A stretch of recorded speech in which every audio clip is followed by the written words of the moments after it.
One of the things that I really like is I'm a history buff. And when I was in seminary, one of my projects I did was writing curriculum on Christianity and the Holocaust. So it's probably one of my passions, which sounds horrible to have a passion about learning about the Holocaust, but I do a lot of reading and I try to update, and I teach senior high youth, and I put the curriculum together for our kids from middle school and high school, and every 2 years we do a unit on Christianity and the Holocaust, and we follow it up with a visit to the Holocaust Museum in Washington, D.C.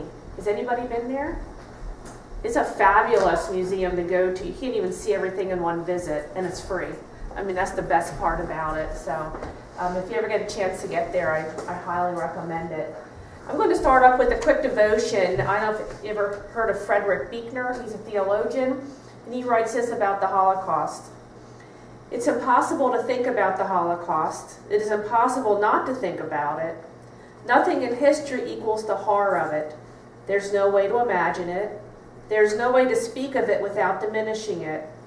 Thousands upon thousands were taken away in Nazi Germany during World War II. They were gassed.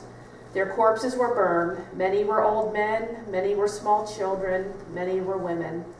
They were charged with nothing except being Jews. In the end, there were apparently something like 6 million of them who died. 6,000 thousands.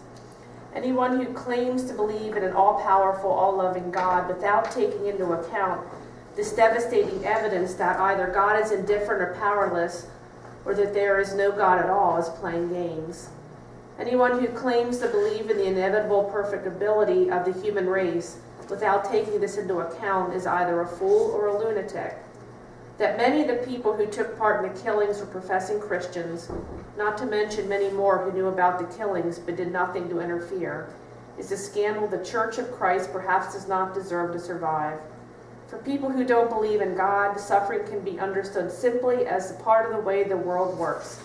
The Holocaust is no more an extreme example of the barbarities that human beings have been perpetrating on each other since the start. For people who do believe in God, it must remain always a dark and awful mystery. If love itself is really at the heart of all, how can such things happen? What do such things mean? The Old Testament speaks of an elusive figure of the suffering servant, who though despised and rejected of men, and brutally misused, has nonetheless willfully borne our griefs and carried our sorrows, and thereby won an extraordinary victory in which we all somehow share. The New Testament speaks of the cross, part of whose meaning is that even out of the worst the world can do, God is still able to bring about the best. But all such explanations pale and inadequate before the gas chambers of Buchenwald and Ravensbrück and the ovens at Treblinka. So this morning, I have a shortened version. This is usually like a 2-hour presentation when I do it, but I'm going to try to give you the basics of looking at the Holocaust and anti-Semitism specifically, beginning like with the early church. And what we can't forget is we need to look at our own Bible and some anti-Semitism that weaves throughout the New Testament. Paul in 1 Thessalonians wrote, "For you, brothers and sisters, became imitators of God's churches in Judea, which are Christ Jesus. You suffered from your own people the same thing those churches suffered from the Jews, who killed the Lord Jesus and the prophets and also drove us out. They displeased God and are hostile to everyone in their effort to keep us from speaking to Gentiles so that they may be saved. In this way, they always heap their sins to the limit. The wrath of God has come upon them at last." And why I'm showing you some of the New Testament verses and some of our early church fathers is to kind of just start building this up in your mind, and we'll bring that the whole way up to the 20th century. And in Matthew, thus you testify against yourselves, you are descendants of those who murdered the prophets. You snakes, you brood of vipers, how can you escape being sentenced to hell? Now, whether Matthew really wanted to write about this or not is not the point. I just want you to keep this in the back of your mind. So go to our early church fathers who wrote a lot of our doctrine concerning and how our church had worked. He wrote, "If we're still practicing Judaism, we admit that we have not received God's favor. It is wrong to talk about Jesus Christ and live like Jews. For Christianity did not believe in Judaism, but Judaism and Christianity. If If you have any questions, just feel free to raise your hand. Another one of our early church fathers wrote that Jews were demonic, and he wanted to exclude the Old Testament from the Christian canon, which is something called supersessionism. Since Christ came, we no longer, he believed, needed the Old Testament. And he wanted all Jews taken out of the references taken out of the Bible. Fortunately, he was branded a heretic by the greater church. Then we have St. Eusebius of Caesarea, and this is in the 3rd century. Believed that the Jews forfeited their name as God's chosen people because they followed idols and participated in the death of Jesus. St. Gregory of Nyssa referred to the Jews as murderers, assassins, rebels, detesters, companions of the devil, the Sanhedrin of demons, and enemies of all that is beautiful. We have all these writings going on right now, people who are reading our church fathers and their writings. The Christian mob was incited by the bishop, and they went into a synagogue and they looted, and the church fathers defended their actions under the guise of defending God and Jesus. St. Augustine, anybody know what's important about him as far as Lutherans? He was somebody that Luther really admired. Luther read a lot of his writings, so keep that in mind too. He wrote in his writings, Confessions, "How hateful to me are the enemies of your scriptures. How I wish you would slay them with your two-edged sword, so that there would be none to oppose your word. Gladly I would have them die to themselves and live to you." So in early Christianity, newly converted Christian residents of Egypt massacred the Jewish population. 4th century, marriage of a Jewish man to a Christian woman was punishable by death. Then we get into the First Council of Nicaea, the Council of Nicaea where we get our Nicene Creed from, decreed that Easter and Passover would always be celebrated on different days because you don't have anything in common with the Jewish religion. Another synod, which is like another meeting, they get together to talk about doctrine, decreed that Jews were not permitted to show themselves on the street during Holy Week, and Christians were forbidden to patronize Jewish doctors. Remember, Christianity played a bigger role in community life than it does today. There wasn't a separation of church and state at that time. We go into our Middle Ages. This is when things really ramped up in the Christian church. There was a myth going around that Jews were accused of ritual murder and blood libel, that adult Jews were arrested and executed after refusing to convert to Christianity. Jewish children were taken and they were forcibly baptized, and Jews were burned at the stake by the Holy Inquisition. Now, blood libel was something that said that an allegation during these centuries the Jews were killing Christian children to use their blood for the ritual making of unleavened bread. A red mold which occasionally appeared on the bread started this myth. So, and there's also more things that were written. Anybody know the Grimm's fairy tales? There's some really nasty Grimm's fairy tales, and to the point that he wrote something called The Bloody Children of the Jews, The Expulsion of the Jews from Russia, and The Girl Who Was Killed by the Jews. So another thing to keep in mind as we're moving through the centuries here is not only was this in the church, this was stuff that children were reading, parents were reading to their kids in Grimm's fairy tales. So more councils that were getting together prohibited construction of new synagogues. These are Christian councils deciding that nope, there would be no more construction of synagogues. 1267, we had our first ghetto for Jewish people, and Jews could not obtain university degrees. More slander that came about, myths that went around rampant, that the Jews caused the plague in the 14th century. One of the reasons that probably seemed the Jews did not get as sick as other people is because they had a lot of ritual cleansing in the church. They had a lot of mikvahs and cleansing baths. So they were a little more hygienically favorable than Christians were at that point. Because a lot of people in the Middle Ages thought dirt had a really good barrier to protect you against disease, and that one actually wasn't what happened. But because Jews bathed so much in a lot of their rituals, they were probably kept the germs away more than Christians did because of their belief. There wasn't like the scientific belief in germs wasn't evolved yet. So, but because they didn't die as quickly as Christians did, they thought, well, they must be cause of the plague. And the church viewed Jews as sinful money lenders, which caused the stereotype about Jews and money. That you need to know at that point that Christians really were not permitted to be bank lenders, money lenders, because it was considered usury and that was considered a sin. So Jews were used as people to lend money by the Christians. So the Christians are really the reason the Jews were lending money. And again, that myth of blood libel, the Jews using blood in their rituals to make leavened bread. Which I think is really important to know, like some of the background. Like I said, I have a much bigger presentation, but for time's sake, I wanted to show you. The Nazis were really big on using history with their laws, their Nazi laws, especially church history. So if you look over here, the Jews were not permitted to show themselves during the streets we talked about during Passion Week. And the Nazis clung onto that and said they decreed local authorities to bar Jews on the street on certain holidays. So they looked back into history and saw what was on the books as far as laws against the Jews, picked up on that, used those same laws to make new law for Nazi Germany. So actually the star is actually back from the 13th century.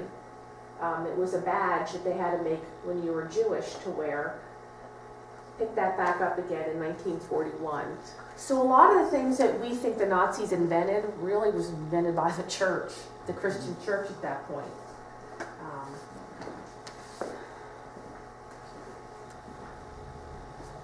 Same thing, we have the ghettos, and they were reinstated again in 1939. Jews could not enter into contracts with Christians, and that ended up making real estate agencies and brokering agencies could not longer serve Jews, or Jews could not work in those agencies. And then Jews, as we talked about in the 15th century, could not obtain academic degrees. Again, 1933. Could not attend German schools and universities for academic degrees. Back in the Middle Ages, there's a lot of art and wood cutting. This is a wood cutting of Jews being burned in a fire because of the belief that they were the ones who were causing the plague. So this was in your art that would have been going around, wood cuttings, and that, a lot of anti-Semitic artwork. And this is art depicting Jews burning in hell. You can see like the little cauldron there. It says Judah was for Jews. So this is Christian art that was going around Europe at that time. And I apologize that I'm moving quickly. Any questions about early Christianity or Middle Ages as far as... So, anybody remember when Martin Luther was born? What year he was born? Okay. That's good. 1483, Martin Luther was born. He was born in the middle of a Europe that was very anti-Semitic. His early life, however, he was very sympathetic to the Jews because he believed Jesus was born a Jew. Later in life, however, he wrote something called Concerning the Jews and Their Lies. And he preached against the Jews. And one of the reasons he was upset, he really believed he could convert Jews to Christianity. When he found out he couldn't, he became a little upset. He got older, he got a little cranky. He probably wasn't feeling well. But you need to know, he grew up with these stories. He grew up, with a church that was very anti-Semitic. So he published this in 1543. This is part of the Jews and Their Lies. Therefore, be on guard against the Jews.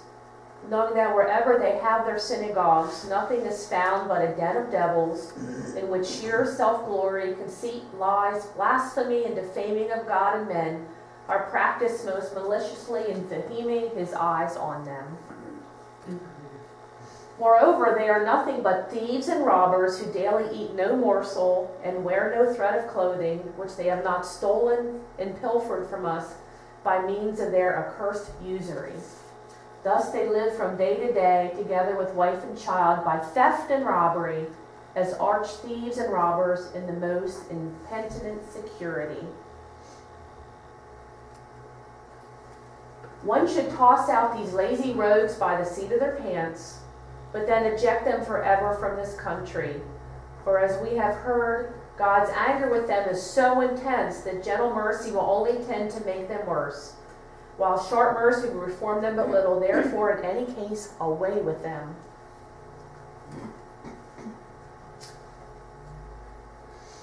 So he also wrote, we need to set fire to their synagogues or schools.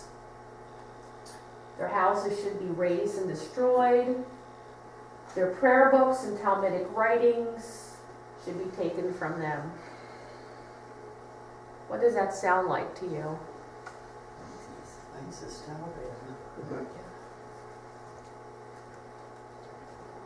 That's what happened in the Holocaust. Yeah. Same thing. Yeah. This is written almost 500 years earlier, 400 some. I advise that safe conduct on the highways be abolished. And this one, I commend putting a flail, an axe, a hoe, a spade, a distaff, or a spindle in the hands of young and strong Jews and Jewesses, and letting them earn their bread in the sweat of their brow. What did that, do you think, sound like? They went to the concentration camps and had to go work camps. So this was the attitude in 16th century Europe. That rituals denigrating Jews were a commonplace in the church, and Pope Gregory XIII initiated practice of compelling Jews to attend conversion masses. And then Jews were expelled in mass from Catholic churches in Europe. We look at the 18th century.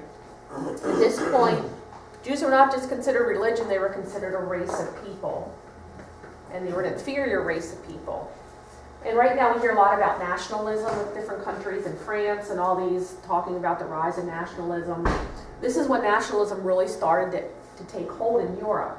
Nationalism means you have a shared culture, language, history, race, value systems, geography, and economic status. Now, looking at that is not a bad thing in itself. But what you do with the nationalism is where we come into problems, especially in Europe. Because back in 18th century Europe, in Damascus, Jews were blamed for killing an Italian monk and using his blood for their unleavened bread. Again, that blood libel myth continued. They were spreading a rumor that they were desecrating the host by stepping on it or nailing it on a cross, replaying the crucifixion. In 1815, Pope Pius establishes a ghetto in Rome after the defeat of Napoleon. And Karl Marx, as we know, a communist, praised Bruno Bauer's essays containing demands that the Jews abandon Judaism. Then we had our Catholic leader, the Pope, saying, Jews of these dogs, there are too many of them at present in Rome, and we hear them howling in the streets, and they're disturbing us in all places. So before the 19th century, 19th century, Karl Lueger establishes something called the Anti-Semitic Christian Social Party and becomes mayor of Vienna in 1897. So this is starting to really ramp up in the 18th, 19th, and 20th centuries. So when we get to the 19th century, we start to use the term Aryan, which means all civilization flows from the white race. Aryans are the superior race. They're racially pure and distinct in blonde hair and blue eyes. This actually goes back to pagan Germany, where they believe, the pagans who came in and conquered Germany were Aryans, very strong, very physically strong. blonde hair, blue eyes, which always kind of makes me laugh because Hitler had brown hair and brown eyes. But evidently in order to be that strong Aryan race, that's what you needed. So move up in the 20th century in the church. If you look at Germany itself, it was all Germans were Christian belonging to the Roman Catholic or Protestant church. Less than 1% of Jews were Jewish, or Germans were Jewish. And the attitudes and actions of German Catholics and Protestants were shaped not only by their religious beliefs, but other factors. If you know anything about history, after World War I, Germany was pretty much decimated. They had to sign a treaty. It caused inflation, high unemployment. Why did that happen? Well, again, the Germans looked at the Jews as scapegoats. Now, the German people didn't look at that, but you have to have ruling people, church, princes or rulers in your country. They're going to start saying the reason this happened was because of the Jews. They were accused of profiteering and not participating in combat and causing food shortages. So ramped up again with the anti-Semitism. And then the Protestant churches in Germany. We need to know that the largest Protestant church in Germany was the German Evangelical Church, which was actually a combination of Lutheran and Reformed. And then during the 1920s, a movement emerged within the German Evangelical Church called the German Christians. So we started to get nationalistic in our religion as well. So if you were a Protestant in Nazi Germany during the 1930s, you probably would have voted for the Nazi Party to take hold. You might have been a part of the Nazi Protestant movement. In 1917, the 400th anniversary of Luther's posting became a national event. You started to emphasize you would not have scripture from the Old Testament in your worship service anymore. And they believed that they should have one single Reich church instead of like the Methodist church, the Lutheran church, the Presbyterian church. Let's just combine it into one Reich church. And if you belong to one of these churches, you also agreed with the policy that Jews should start wearing the Star of David.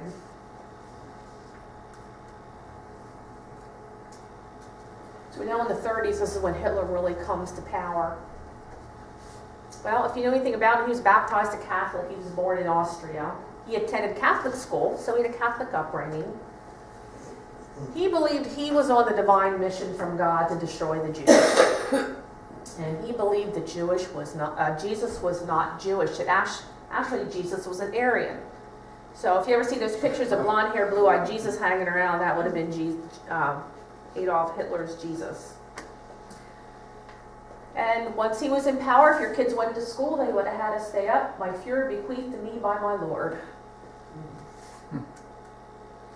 And he wrote a book while he was in prison called Mein Kampf. It's kind of like his instruction book for his leadership and his anti-Semitism. He said, by defending myself against the Jew, I am fighting for the work of the Lord. And he used Martin Luther quite a lot to promote anti-Semitism. There's a painting of a painting, actually, of him standing by Martin Luther.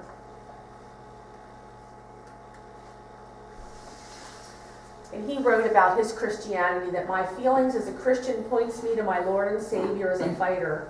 It points me to the man who, once in lowliness, surrounded only by a few followers, recognized these Jews for what they were, and summoned men to fight against them, and who God's truth was the greatest, not as a sufferer, but as a fighter.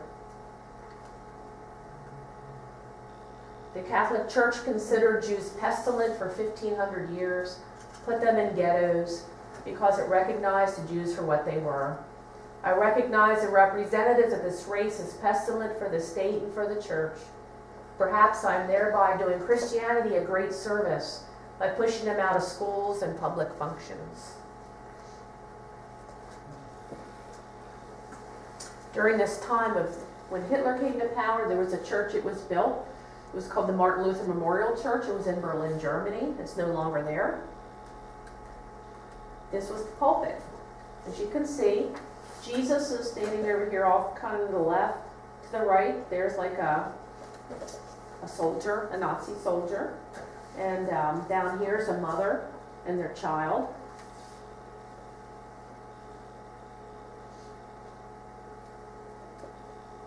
This is a baptismal font with Hitler on the front.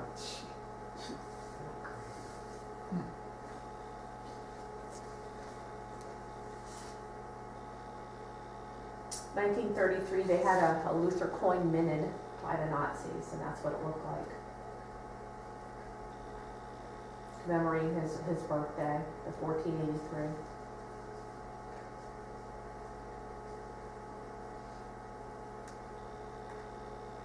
To the point that there's a lot of Nazi religious propaganda that was being floated around.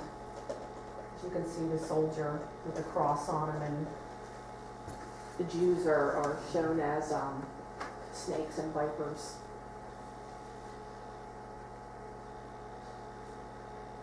This is a story about a woman who was telling her children how the Jews killed Jesus. Notice they're all blonde hair and blue eyes. Oh, question. Did the Nazis persecute persecute Jews based more so on religion than by race? I mean, if you were if you were the Jewish race, or had characteristics that made you look like a Jew, or you were a Christian, if you had any Jewish blood within four generations, you were considered Jewish. Like if your great-grandmother was Jewish and they found that out, you were considered Jewish. Even if you converted to Christianity, at the end, you were still Jewish. It got to the point that it wasn't just a religion, it was a race, an inferior race. Because we even know that there are some Jews that had blonde hair and blue eyes, and they were still persecuted.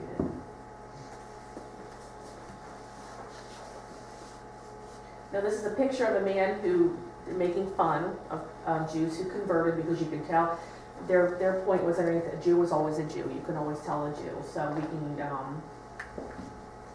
and of course, he's kind of looking crudely over at the two ladies standing there.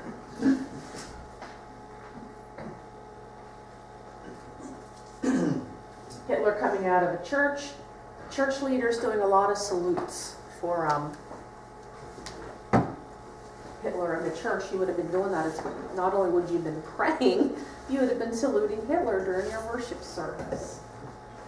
So one of the reasons I like to start from the beginning of the New Testament, or the Old Testament, New Testament and going up, is because it took a long time for this to kind of evolve.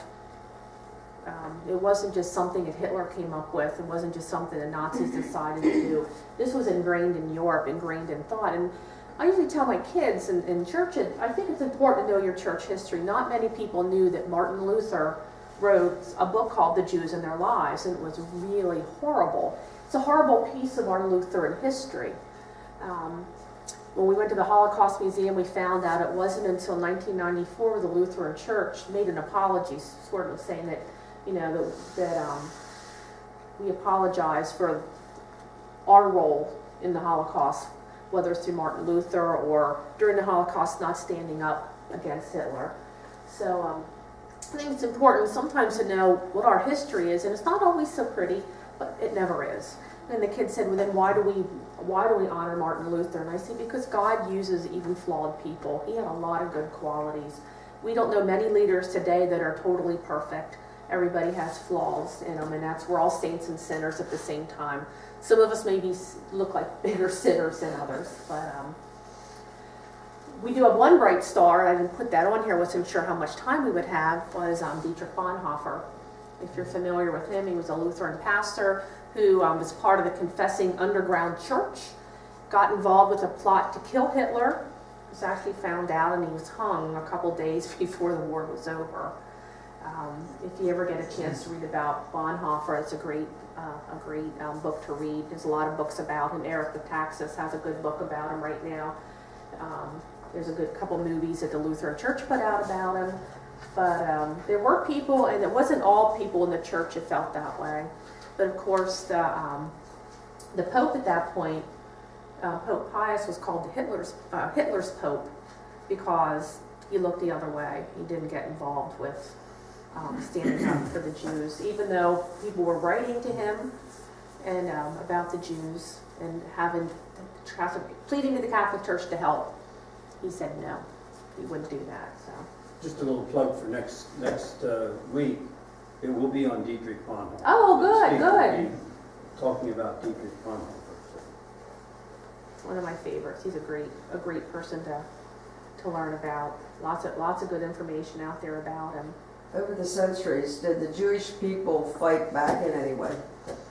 Really couldn't. The numbers were that small? Yeah. They're actually, right after the Holocaust, one of the inner Judaism responses to the cause of the Holocaust was that they were not living, that these Jews were spread across the world and were no longer living in Jerusalem, and that was the reason that they were being persecuted. And it's called the Zenith or Zionism. That there is only one place for the Jews to be, and that's in Jerusalem. But And that's a whole other story we could talk about. Yeah. I don't know if you've had, I guess you had Pastor Zimmon before. Did he tell you about Israel and Palestine and everything going on there? Yeah, and so that's just another, Yeah. there's obvious Christian persecuting documents and statements, but there were inner Judaism problems as well. And it was hard because a lot of these Jews were fighting in World War I for Germany. It didn't seem to matter at that point what your background was, what you did for Germany. You considered yourself German. It'd be like all of a sudden if they wanted to kick all the Lutherans out. Well, I was born in the United States, and now I'm being persecuted for my background.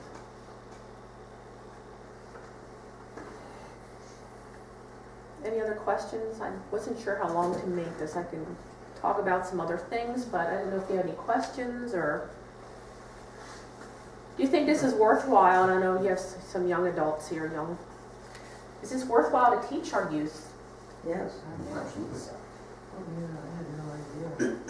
What did the Lutheran Church do during the war?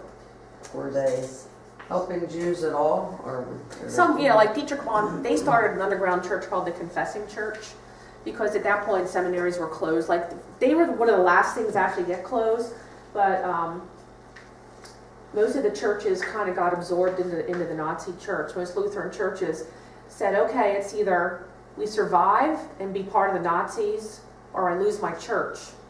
So most of the churches went along with the single rite church.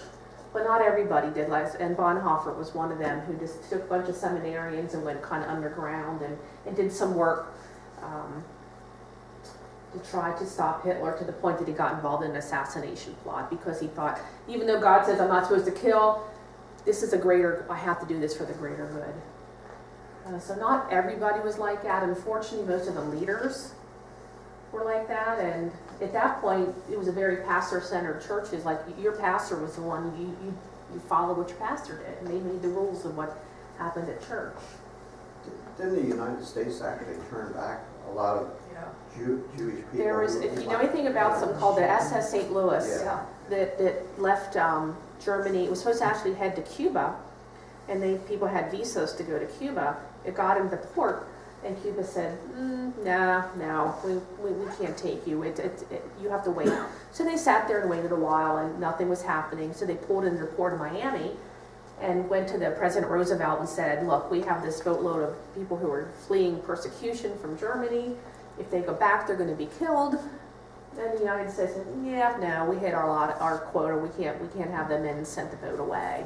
Now, luckily, they went to England, took them in. But no, the United States had a couple chances to get involved and save people, and they didn't. They turned the other way. It's kind of a black stain on our history too, because I can imagine being on that boat and nobody wanting to help you. I just can't imagine. First of all, being having to leave your home and get all your stuff pilfered and not being able to take your stuff with you, and then not be able to find safe haven.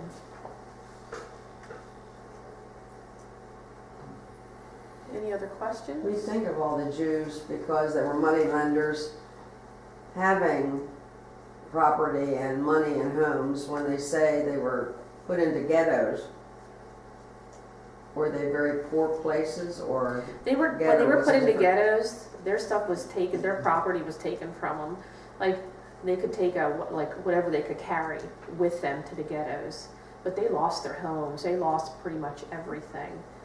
The Nazis took it over and confiscated it as their own. So if they had money, it didn't matter at that point. It didn't matter how wealthy you were. If you didn't leave in the early 1930s when all this started up, you were pretty much stuck in Germany unless you could escape somehow. But most Jews thought, this can't last. We'll stick it out, and lost the chance of leaving Germany once 39 hit, you couldn't leave anymore. But when you were put into a ghetto, you had no choice. You had to give up your home. Your jewels were taken, your silver, any of your money. You had no bank account at that point. If you had money, it was not yours. So you lost everything. I was watching a documentary the other evening that said that there was a group of Nazis that actually believed Hitler had Jewish lineage somewhere back, which would explain why he has brown hair and brown eyes. Yeah.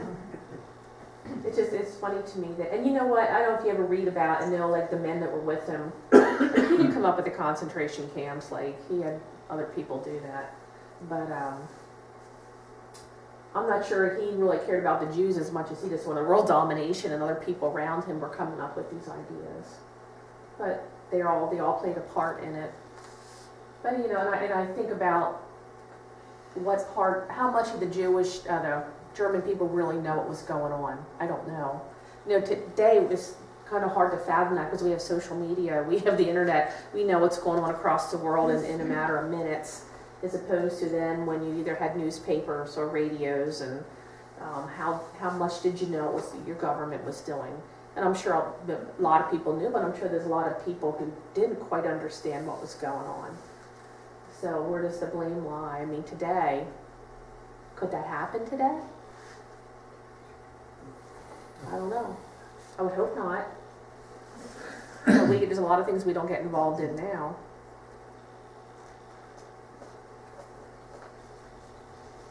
I don't know if it's a sect or what, they're called the Ashkenazi. Oh, yeah. How are they? Were they The different? Jews? Yeah.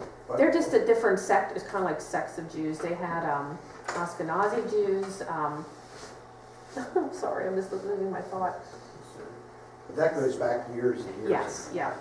And it depends what part of Europe you were from as to what type of Judaism you practiced. But they were mainly European Yes. Jewish. Yeah. I'm not sure if they weren't more on the Slavic end of things, but I had to think about that. There's like a different Jewish, just like I always think of Mennonites and that, like brethren and things like that they have. And then you realize that not everybody who's Jewish was religious either. So that's when the secular Jew thing kind of came about, that your religion at that point didn't really make you a Jew. It was like your ancestors, as far as the Nazis were concerned. I think it's always interesting for us to understand our roots, and whether good and bad. It's always, to understand when things happen in the world today, do we get involved as Christians? What is our Christian response to certain things that are going on? And when should the church get involved? Was there, as far as Martin Luther goes, was there a time when he saw that what he was saying about the Jews was wrong? Or was that at his later... That was his later years when he was talking against the Jews? Yeah. At the beginning, he had no problem. He said Jesus was Jewish, but he thought he could convert. They would all convert. They would hear the gospel. They'd hear the good news of Jesus. They'd want to convert. They didn't. And I mean, I think it was a mixture of a lot of different things with him. But he really wrote some nasty, and he had some sermons that were very anti-Semitic. His writings that were very anti-Semitic, and like I said, he wasn't alone. He had a lot of cultural stuff backing him up in that thought. what did he say, his one sermon from 1546 with the Jews. He says, we want to deal with them in a Christian manner now. Offer them the Christian faith that they would accept the Messiah, who is even their cousin and has been born of their flesh and blood, and is rightly Abraham's seed of which they boast.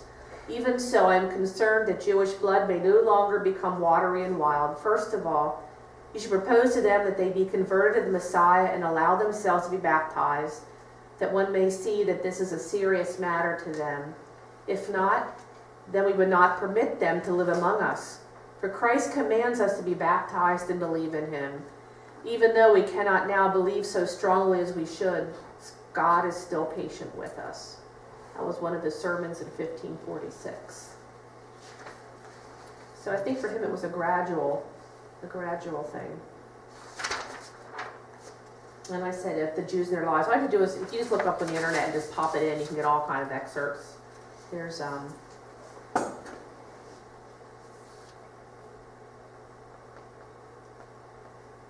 lots of very nice things to say. We didn't say much nice things about the Pope either, but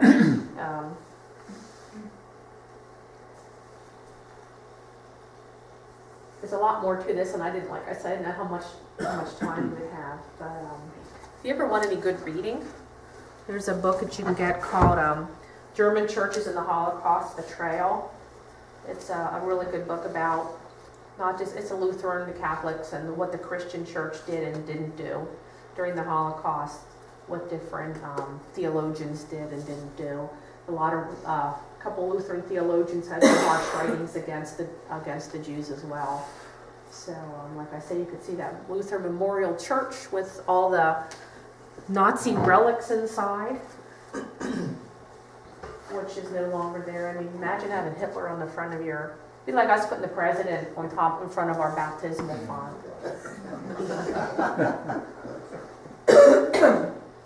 Or like the stormtrooper being part of Was it bombed by us? Or bombed by the United States? or the Allies? Probably once they got in there, it was. I don't know if they knew much about it before. What happened to the church? It got razed. They Intentionally? Yes, yeah. I mean, that's how enmeshed religion and Nazism was. And I don't sure if you read anything about World War II, the Nazis or Hitler, that he even had young women.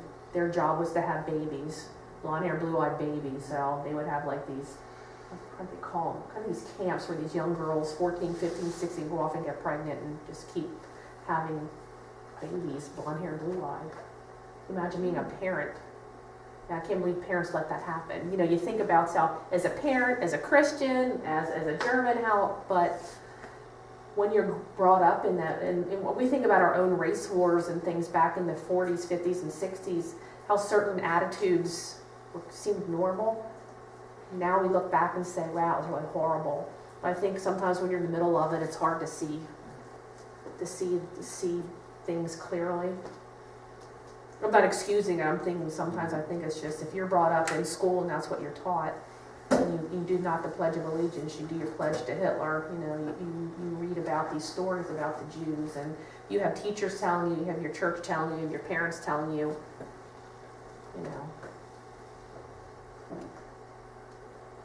I guess that's where I'm with Luther. There's a fine line between being tolerant of everybody and a deep conviction that what I'm doing is what Christ wanted me to do, as far as everybody should be a Christian. Everyone should be baptized and believe in Christ. So I think he must have felt that. Oh, I think he did. So strongly that all these other things. Because he didn't have a problem with just the Jews. He had a problem with Anabaptists. He didn't believe in, because Anabaptists had adult baptism. Anabaptist means to rebaptize. He had a real problem with Anabaptists. He had problems with anybody outside of his beliefs. That's why when he and Zwingli and Calvin were kind of on the same page, and except for about communion, except for about this, then things started splintering off because nobody could come to an agreement on exactly how to be a Christian. at that point. So he had a problem with a lot of different, and we see that happening today where there's so many different denominations, and so many different denominations have different denominations underneath them, because we hit one point in our theology that we don't agree with, then we splinter off. So even Luther had problems, not with just the Jews, but with other people around him and how they considered themselves Christian. And that's a good point to bring up, like, at what point do you follow through when you know one of the commands is love God, love neighbor? Does that trump somebody not being Christian? You know what I mean? That's a hard thing to look at. If I have a conviction, I believe everybody should be Christian. But what does that mean in the terms of God telling, or Jesus telling me love God, love neighbor? Well, I think there's, you reach a point where, hopefully Luther didn't say we should be killing the Jews. Maybe he did, I don't know. He kind of did, yeah. But, I think that was wrong, but I think as far as a strong conviction Oh, absolutely. that everybody should be Christian, I don't say that's his opinion. Right. That's his belief. And it's how you enact on that is Right. probably what makes Yeah. the difference. Well, I hope this was worthwhile for you. I know you have church, at 10:15? Is there any other questions? Is it true that we hear that now they're trying to say it never happened? Is that Germany preaching that stuff to their school kids, or? No, absolutely not. No. No. Germany and Austria will not cover up the details of the Holocaust. It's illegal. Good. There's a program after all students graduate from high school. They are required to go into a couple different professions. That's just the way their programs work. And one of the options is to serve for like a year, or for however long you choose to. But there's a year requirement to serve for the government. And one of the options is to serve at a concentration camp.